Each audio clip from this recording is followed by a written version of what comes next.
Pues hazte para acá, ponte por ahí. No. Venga. ¿Para qué es el botón azul? Tienes que darle al Que tú botón la de... mano para allí, que yo sé cómo es. Fuerte, tía. Eso era para... 3D. Eso, visión 3D. Ay, qué simpático. Se ve todo así como con raya. Qué payaso eres. Pues venga. Venga, cuando quiera. Ya. Sí, pesado. Bueno, pues bienvenidos a este vídeo didáctico llamado Diseño y aplicaciones de entornos 3D, donde explicaremos cómo se crean las imágenes y animaciones tridimensionales hechas por ordenador.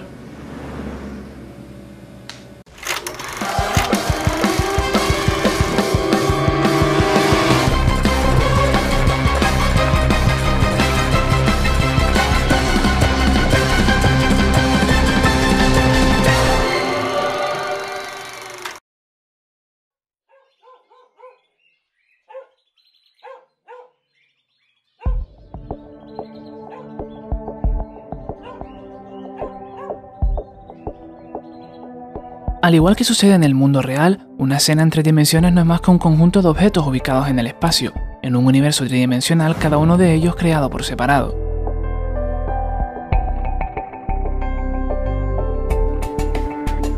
El proceso creativo de un objeto tridimensional consta de 3 partes. La primera es el modelado, en donde a partir de diversas técnicas creamos y modificamos geometrías o conjuntos de geometrías con la forma deseada.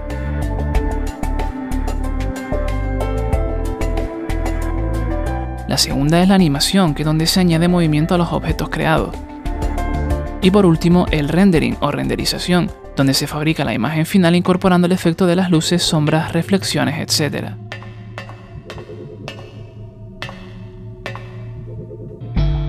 A menudo, para empezar a modelar una figura, emplearemos geometrías ya existentes, a partir de las cuales y modificando la estructura de las mismas obtendremos el resultado final deseado.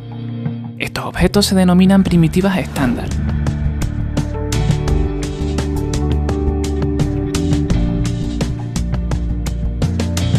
Existen varios tipos de primitivas, cada uno de ellos semejante a un objeto de la vida real, y que pueden combinarse para formar objetos más complejos que podremos refinar posteriormente con diversas técnicas que veremos más adelante, pero ¿qué es realmente una primitiva estándar?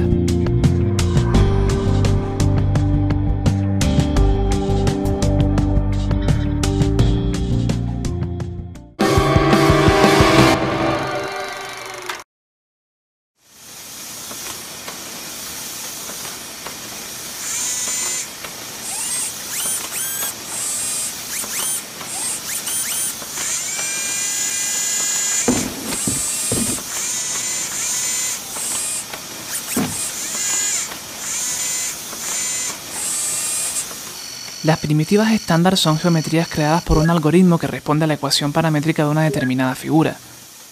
Estos objetos poseen parámetros que podremos cambiar para variar así su tamaño o forma. Los objetos paramétricos reaccionan a las alteraciones de sus parámetros actualizando dinámicamente sus propiedades, es decir, después de crearlas se pueden cambiar sus dimensiones, segmentos y demás características. Las mallas de polígonos son la forma más habitual de representar un objeto. Estos a su vez están compuestos por una serie de subobjetos, el más pequeño llamado vértice. Los vértices son puntos en el espacio que guardan una posición X y Z. Definen la estructura de otros subobjetos que forman el polígono. Al moverlos, la geometría que forma resulta también afectada. Si conectamos dos vértices con una línea obtendremos una arista, que formará un lado del polígono.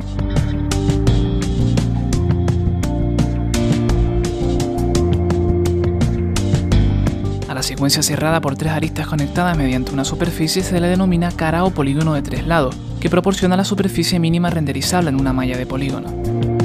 Podemos agrupar caras para formar polígonos de más de 3 lados. Siempre que sea posible se trabajará con polígonos de 4 lados que resultan más dóciles a la hora de modelar.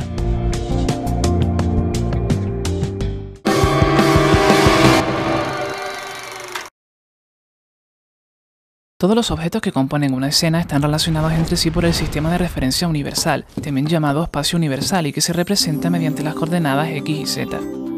El espacio universal es constante e inamovible.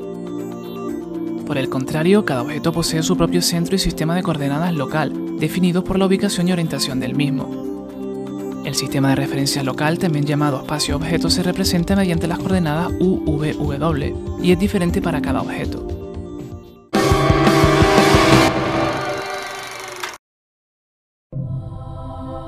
Cuando movemos un objeto estamos transformando su posición. Esta variación en la posición del objeto se puede realizar en cualquiera de los tres ejes de coordenada. Además, también podemos variar su escala de forma uniforme si ésta se realiza en sus tres ejes simultáneamente, o de forma no uniforme si se realiza únicamente en uno o dos de sus ejes de coordenada. También podremos variar los grados de orientación del objeto.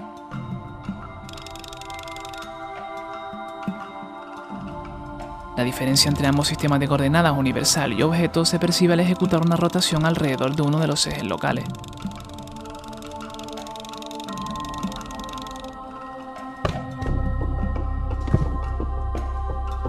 Por tanto, la creación de una escena en 3D consta de tres partes fundamentales: modelado, animación y rendering. Las primitivas estándar son objetos paramétricos. La variación de sus parámetros provoca cambios en la geometría. Existen dos sistemas de referencia: el universal, que es común para todos los objetos, y el local, que es propio para cada objeto de la escena.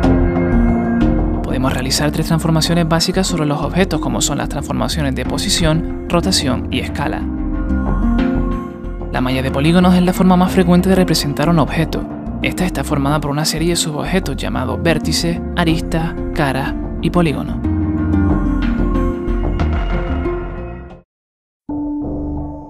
En el mundo real existen multitud de objetos con diferentes formas, curvas, esquinas y demás características. Es por ello por lo que existen diferentes técnicas de modelado, cada una de las cuales nos permitirá crear nuestro objeto de la forma más sencilla, por lo que resulta de vital importancia saber qué técnica seleccionar en cada momento.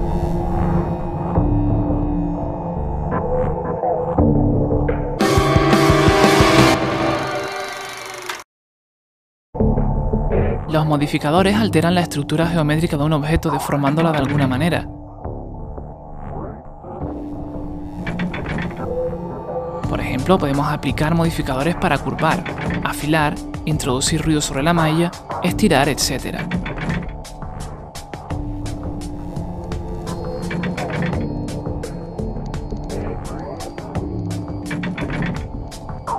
Los modificadores realizan cambios en la geometría que permanecen vigentes hasta que el usuario ajusta o elimina dichos modificadores.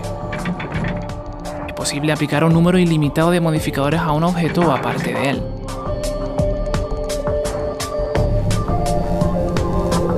Si por ejemplo aplicamos sobre una primitiva caja un modificador afilar más un modificador sesgar, obtendremos una geometría similar a la tecla de un teclado de ordenador.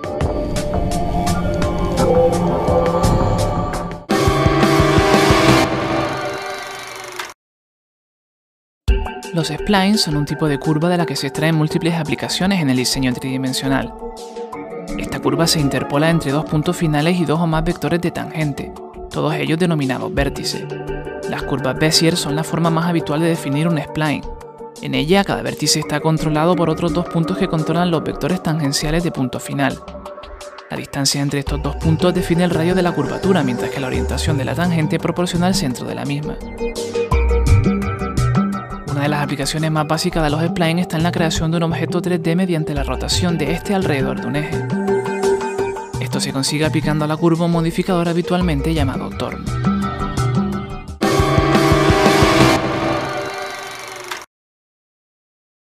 Las formas son líneas y grupos de líneas en 2 o 3 dimensiones compuestas en la mayoría de las ocasiones por spline, que se emplean normalmente como componente de otros objetos.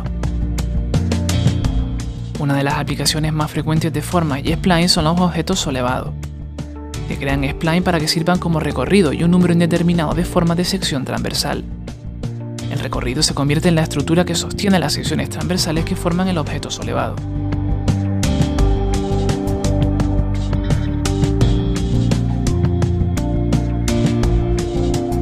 Las deformaciones de solevación permiten escalar, torcer, oscilar, biselar o ajustar formas a lo largo del recorrido mediante las curvas de deformación. Por ejemplo, modificando la escala de la forma durante el desplazamiento por un recorrido.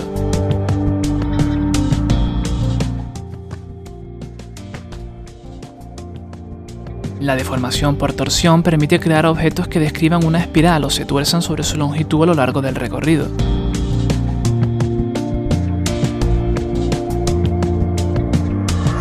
La combinación de varias formas y recorridos nos permite crear gran cantidad de objetos mediante la técnica de lofting o sollevación.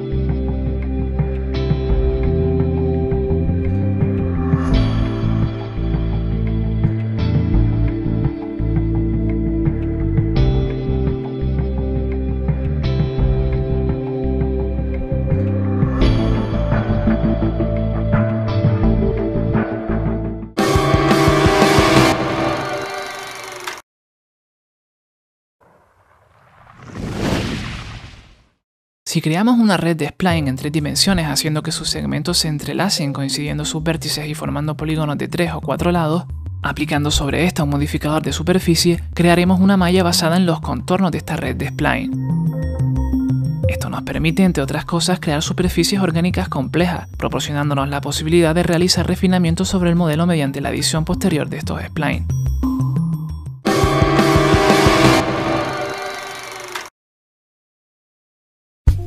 Trabajar directamente sobre la malla de un objeto nos permite realizar operaciones como la de destruir un polígono.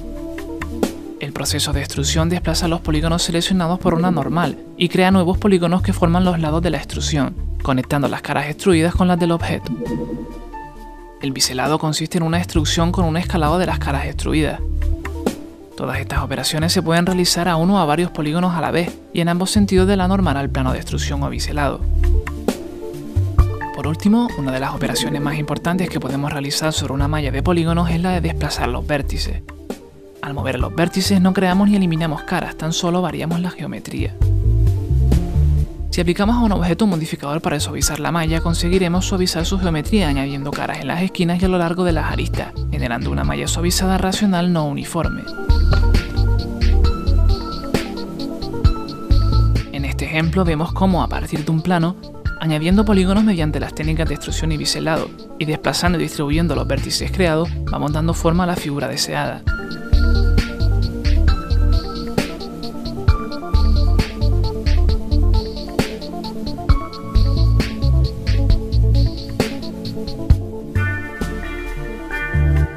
Además, podemos realizar múltiples operaciones como segmentar, cortar, eliminar o crear polígonos dentro de la malla.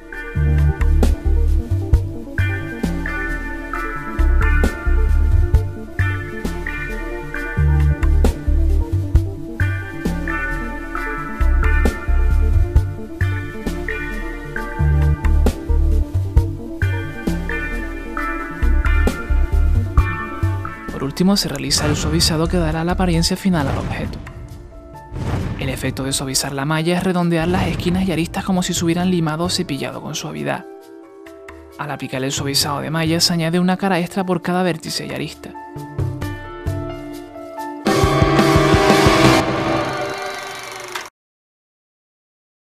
Las curvas y superficies NURBS no existen en el mundo del dibujo convencional, sino que se crearon expresamente para el modelado 3D por ordenador.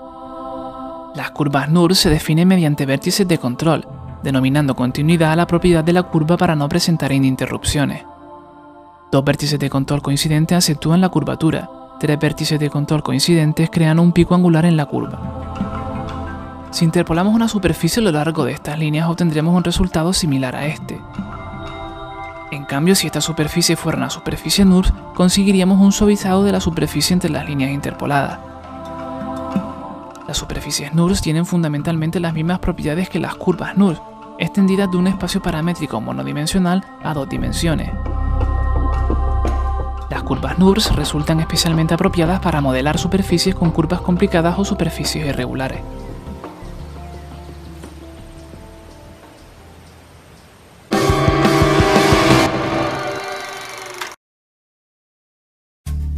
Los sistemas de partículas son muy útiles para diversas tareas de animación. Se emplean principalmente para animar gran cantidad de objetos pequeños, como por ejemplo una tormenta de nieve, una corriente de agua o una explosión. Existen varios tipos de emisores de partículas, lo que impone la necesidad de elegir uno para una aplicación específica.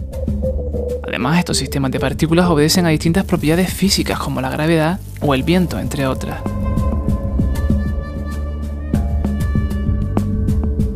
Podemos definir objetos deflectores, es decir, geometrías que interactúan con el sistema de partículas repeliéndolas en el momento de una colisión.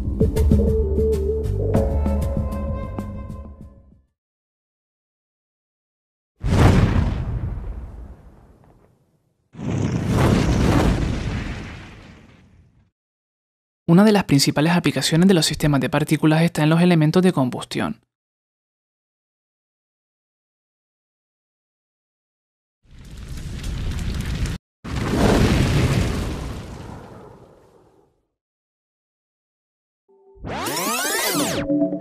En este ejemplo vemos cómo las partículas sufren una variación en su tamaño a lo largo del tiempo, que unido a un determinado efecto de textura en cada partícula proporciona la ilusión de combustión. Otra de las aplicaciones de los sistemas de partículas está en la dinámica de fluido.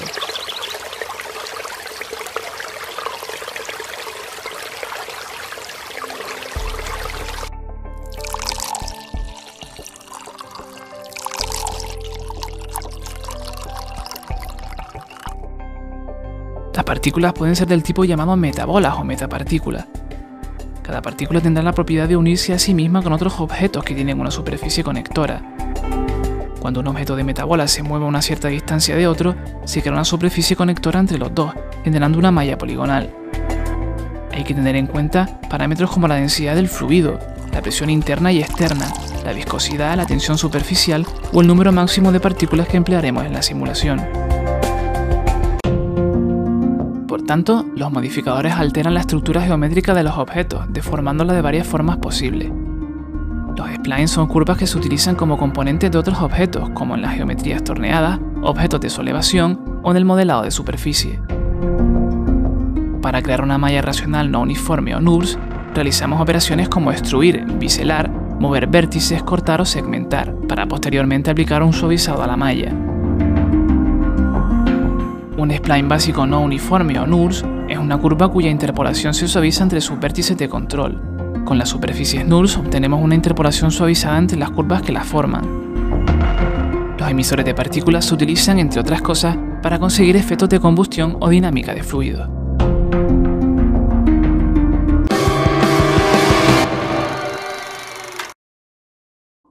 Los materiales describen cómo reflejan o transmiten la luz los objetos. Dentro de un material, con los mapas podemos simular texturas, diseños aplicados, reflexiones, refracciones y otros efectos.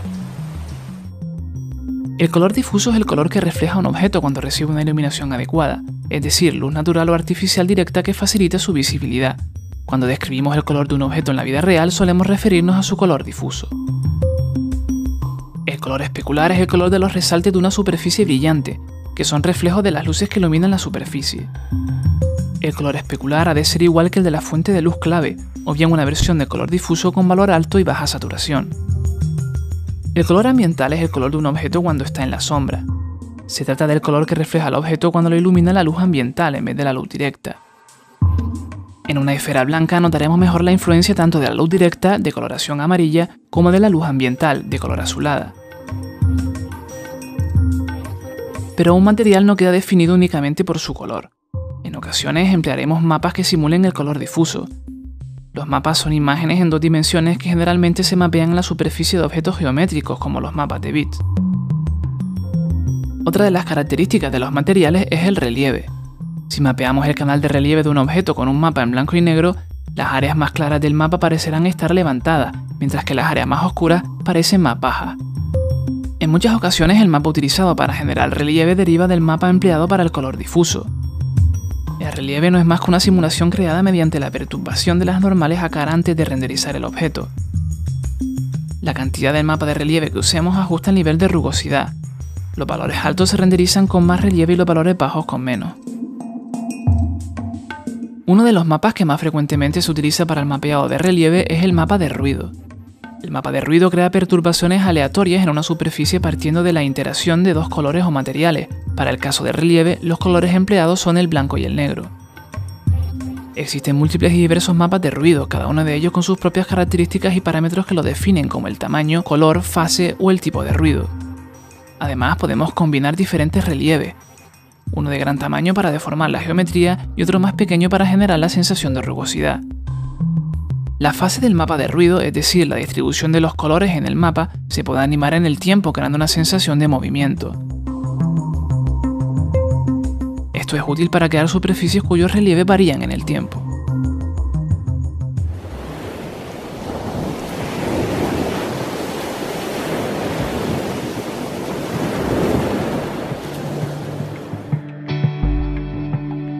Propongamos crear una hoja de una planta a partir de una primitiva plano. Una vez realizado sobre este las modificaciones oportunas, le aplicamos un material con el mapa que vemos como color difuso. Pero existe un inconveniente y es que hay una parte del plano que no nos interesa que sea visible. Para corregirlo, haremos uso del canal opacidad del material. Un mapa de opacidad es una imagen en blanco y negro en donde la parte blanca indica qué zonas del material serán visibles y la parte negra las que no.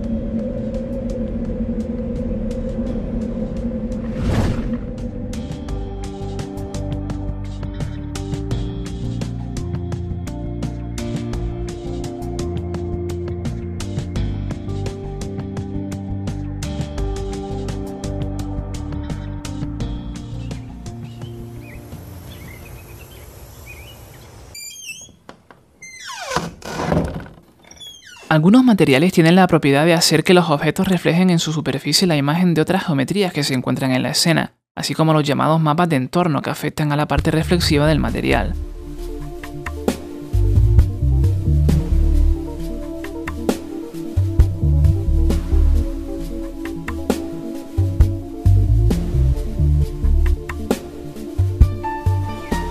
La ventaja de los mapas de entorno reside en que el material reflejará imágenes de objetos que no se encuentran en la escena, como por ejemplo un cielo o unas montañas lejanas.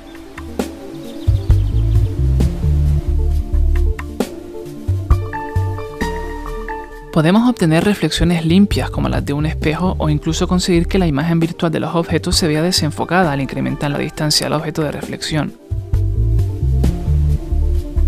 Además, las reflexiones de Fresnel nos permiten crear materiales reflexivos sin perder la componente difusa, sumando la reflexión al color difuso del material. Las reflexiones proporcionan mayor realismo a las escenas, pero son un proceso bastante costoso.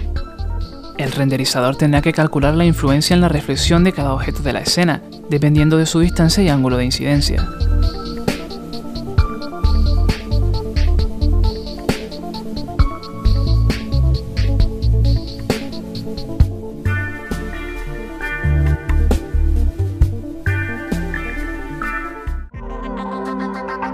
La transparencia es la propiedad que presentan algunos materiales para permitir el paso de la luz. Si ésta se distorsiona al paso por el objeto, se dice que el material es refractivo. El índice de refracción controla el grado en que el material refracta la luz transmitida. Si este es igual a 1, como en el aire, el objeto situado tras el objeto transparente no se distorsiona. Al aumentar el índice de refracción, la dirección de la luz que atraviesa el objeto refractivo sufrirá una gran variación.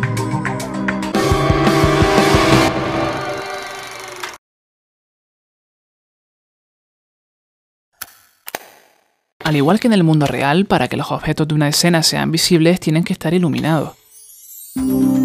El sistema de iluminación 3D no dista mucho del que utilizaríamos en una escena real. Las fuentes de iluminación o focos son ubicados en el espacio buscando un propósito específico, una iluminación determinada. Existen distintos tipos de fuentes de iluminación, cada uno de ellos proyecta la luz de manera diferente, simulando una gran variedad de fuentes de luz reales.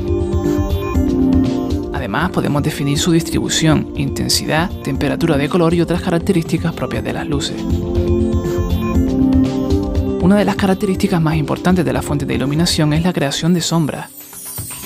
El renderizador calculará la ubicación y densidad de las mismas en función de la intensidad de la luz y la ubicación tanto de los objetos como de la fuente. Las aristas de las sombras serán más duras en las proximidades de los objetos y más desenfocadas a medida que ésta se aleja de ellos. Si iluminamos esta escena con una única fuente de iluminación, vemos que tanto el color ambiental de la esfera como la sombra que ésta genera sobre el suelo son totalmente negros. Esto es debido a que ambas partes quedan fuera del alcance de la luz directa, tomando un color totalmente oscuro y nada realista. Este inconveniente se puede solucionar mediante el uso de iluminación global que considera la luz en términos de partículas discretas llamadas fotones que viajan desde la fuente luminosa hasta que encuentran una superficie. Según el material de la superficie, algunos de estos fotones se absorben y otros se reflejan esparciéndose por el entorno. De esta forma, los objetos que quedan fuera del alcance de la luz directa se verán suavemente iluminados por la reflexión de dicha luz sobre la superficie cercana. Este sistema de iluminación es vital a la hora de iluminar una escena interior donde existen multitud de objetos y partes de objetos que se encuentran fuera del alcance de la luz directa. El uso de iluminación global permite que la reflexión de la luz alcance las zonas que quedan ocultas a la vista de la fuente de iluminación. En un sistema de iluminación exterior emplearemos una luz basada en elementos físicos que simulan el efecto de la luz atmosférica o luz conocida como luz ambiental y que tiene forma del plano semiesférico y de color azul o blanco según esté el día despejado o nublado. El sistema se completa con un foco que simula la luz directa del Sol, de color amarillo, y que debido a la lejanía de este se comporta como un frente de onda plano.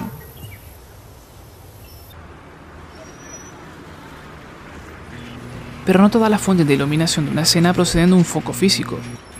También podremos hacer que un objeto irradie luz como las luces de neón o fluorescentes.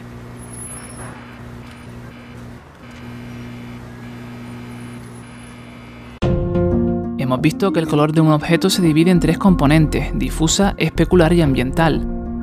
Además, los materiales tienen otras características básicas como el relieve, donde a menudo utilizaremos los mapas de ruido, la opacidad, la reflexión y la refracción o transparencia. Para iluminar una escena en 3D ubicaremos los focos como lo haríamos en el mundo real. Las sombras, calculadas finalmente por el renderizador, son una de las características más importantes en un sistema de iluminación. Con el uso de la iluminación global conseguimos que la luz rebote sobre los objetos llegando a las zonas donde no llega la luz directa. Un sistema de iluminación exterior está formado por una luz ambiental más un foco directo que simula la iluminación del sol.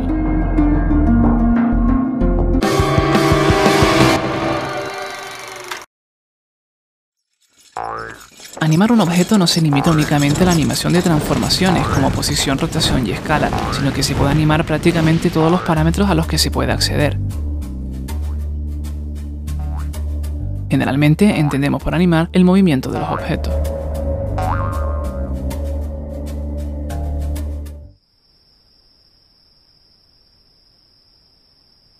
Aunque un objeto permanezca inerte, podemos animar otras características como el color del material o la transparencia del objeto.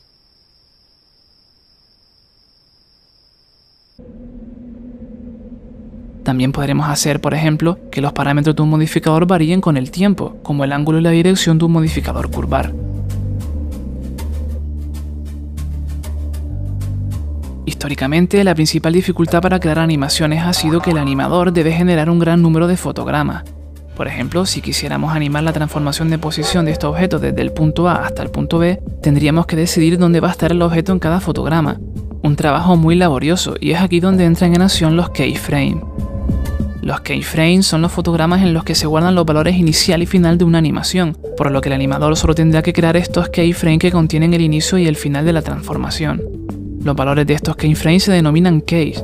El programa calculará los valores interpolados entre cada valor de key, produciendo la animación de relleno.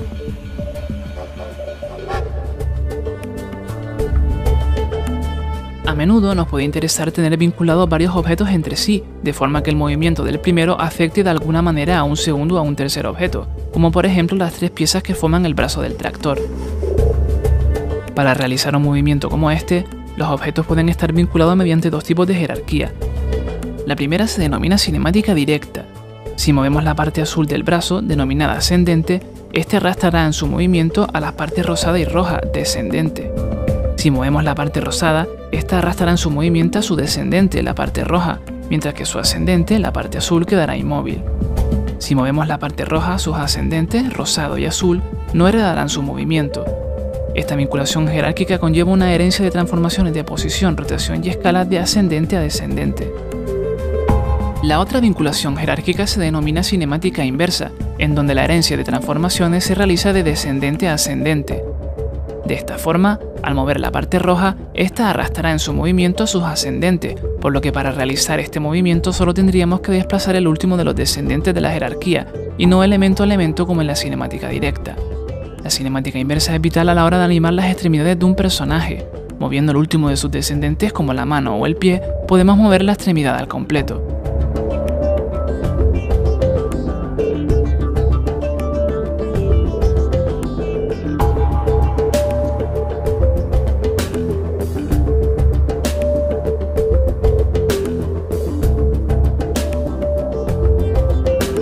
Para animar un personaje hacemos uso de los sistemas de huesos.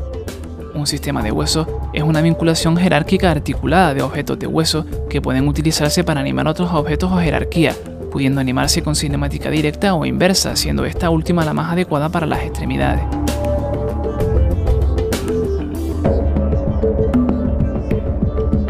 Cada vértice de la malla quedará vinculado a uno o más huesos del sistema, desplazándose junto a esto.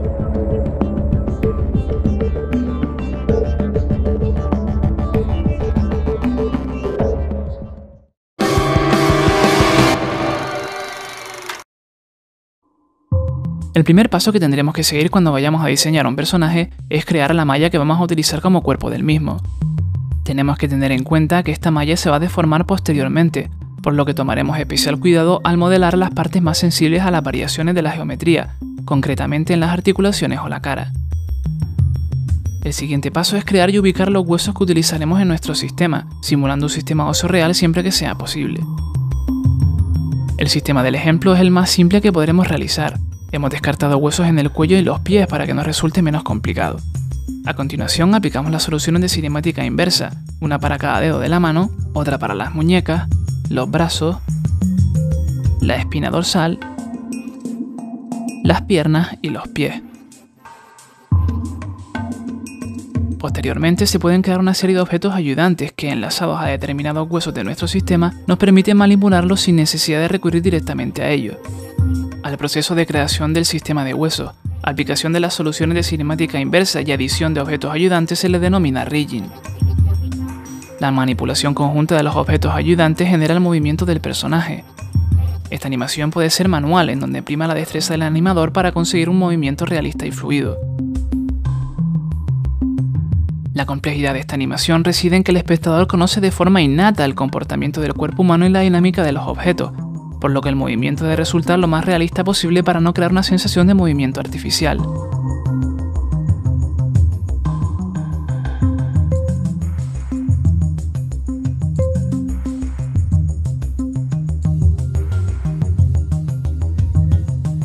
Otra forma de animar a un personaje es capturando los movimientos reales de un actor, que son transmitidos de forma directa al sistema de huesos, generando un movimiento absolutamente realista y limitando el trabajo del animador a retoques puntuales en la captura.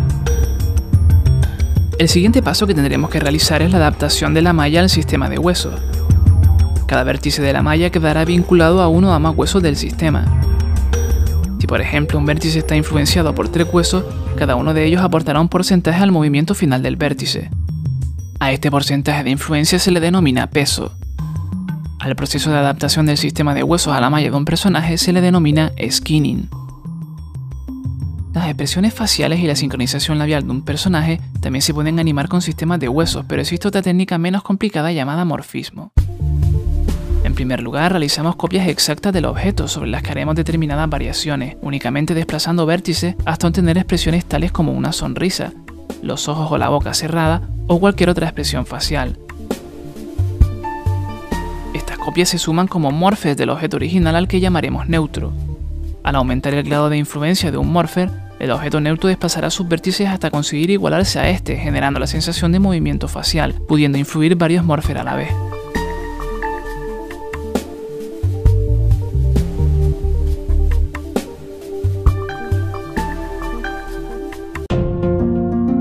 Por tanto, la animación es la variación de cualquier parámetro accesible a lo largo del tiempo. Los keyframes son los fotogramas en los que se guardan los valores inicial y final de una animación.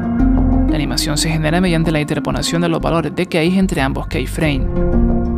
La cinemática directa es una vinculación jerárquica entre objetos que se realiza de ascendente a descendente. La cinemática inversa es la vinculación jerárquica entre objetos que se realiza de descendente a ascendente y es la más usada en la animación de personajes. Para diseñar un personaje, una vez modelada la malla, creamos un sistema de huesos al que aplicamos soluciones de cinemática inversa en un proceso que denominamos rigging. Posteriormente, adaptamos la malla al sistema de huesos en un proceso denominado skinning. El morfismo nos permite simular la animación facial y el sincronismo labial mediante la copia exacta y modificación de la geometría a animar. Esta animación puede ser manual, en donde prima la destreza del animador para conseguir un movimiento realista y fluido.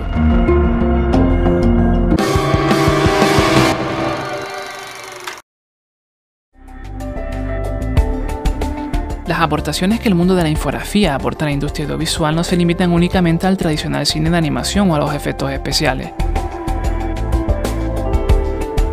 En el diseño y decoración de espacios interiores se recurre a menudo a las creaciones 3D para el estudio de la iluminación o previsualización de los espacios.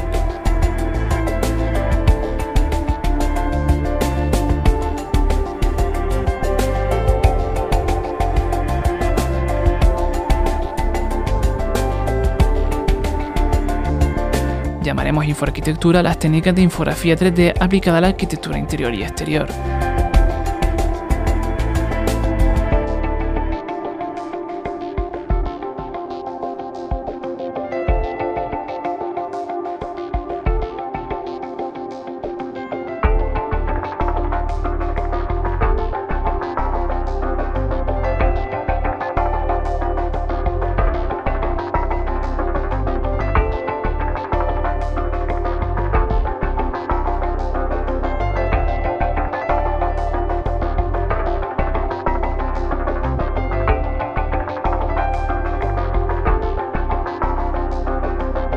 También es destacable el uso que se hace de la visualización 3D en el mundo del diseño.